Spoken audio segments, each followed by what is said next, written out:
Hi all, welcome to my channel, welcome to my world. This is the world away. Now if you haven't seen my social media, you're in for a surprise today, but if you have, I'm going to go into the details of how I made my new desk here. So let's do that now.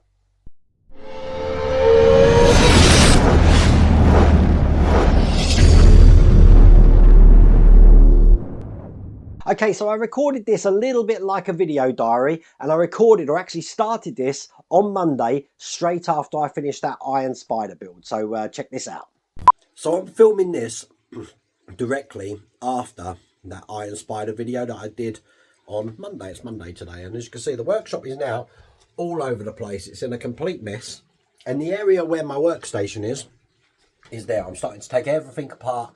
The computer's gone, and the desk that was over here. And I've got to get rid of everything from that wall, including the table and stuff. So going to do that now. My laptop just here is still uploading the Spider-Man video. So I'm just letting that do that. I've cleared out everything here. It's only this wall that I'm interested in, just so you know. No other place in here. But look at the state of everything else. I've also started taking the paints off the wall here. What on earth am I up to?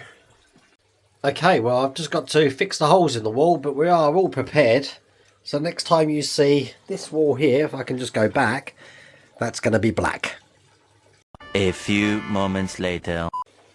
And there you go, there's the first coat. Looks like a blackboard. Obviously there's shadows there, but well, I'm going to let this dry and see how this looks. Okay, so these are the paint racks. Now these are going to be attached behind the actual table that lifts up and down. They're going to be attached to, well, if you can imagine the edge here, but on the other side. I've got some brackets to put in that's going to attach them, but I can't just attach these. They're going to need some sort of backing board, because you can see underneath the table at the moment, there's no backing board. So for that reason, I've bought some wood and I've painted it the same colour as the wall there. You may notice that in the middle I have got some marks and all that. That's all going to get hidden by a pegboard. So they're actually just marks for me, so I know the location of the pegboards. So I have been shopping for loads of wood, and as you can see, that is now 147 centimetres. I've cut that by 600 millimetres. These are the battens which are going to make the desk as well. And then here I bought some wood which is going to actually make the desk, which is all fun.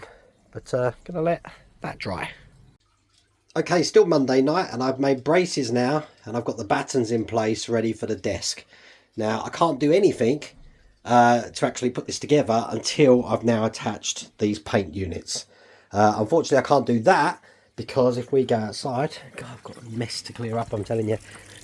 But outside I'm waiting for now this to dry. Okay, so now I'm at the point where I have put the shelves underneath the table, and they are fully attached there. They do need a polish, but I'm now ready to start installing the workbench.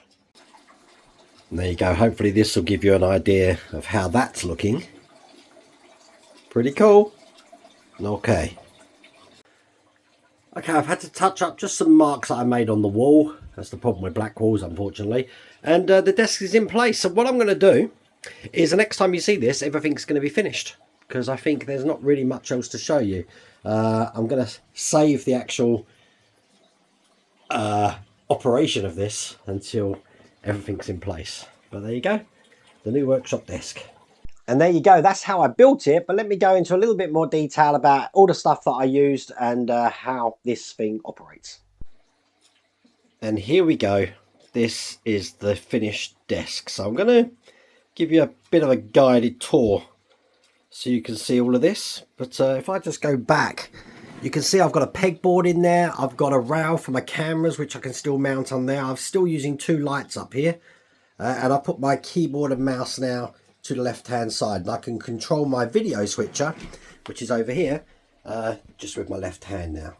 Now, obviously, everything you saw me put together is activated by pressing the stand button. And as you see, this is going to rise. Now, I'm still waiting for a light to arrive which goes underneath this, but basically by putting that back on, it just hides the complete model building workstation and turns it now into the paint building workstation, as you can see there. And there's all my paint ready to go. I've got a glass shelf down here underneath the desk, and that's going to be for an airbrush. Put all of my painting material there. I can still put all of my models over here because the desk doesn't interfere with them. And as I said, on the other side I've got the laptop here. We just have a look at a couple of things. First off, this bracket which holds the pole for the camcorders, which are on a gyroscopic clamp. And I've got 3 camcorders now. I did have 4, but I'm going to use the 4th one for doing the painting when I'm on the paint. It just gives me a chance to do painting. I'm still using my table lamps, as you can see there. If I just put this back down to where it goes, now they're all pre-programmed. So when it goes back, as you will see, it will stop automatically where it needs to be. Let's just watch that. Even I'm impressed with this, you know. It will stop automatically, I'm hoping.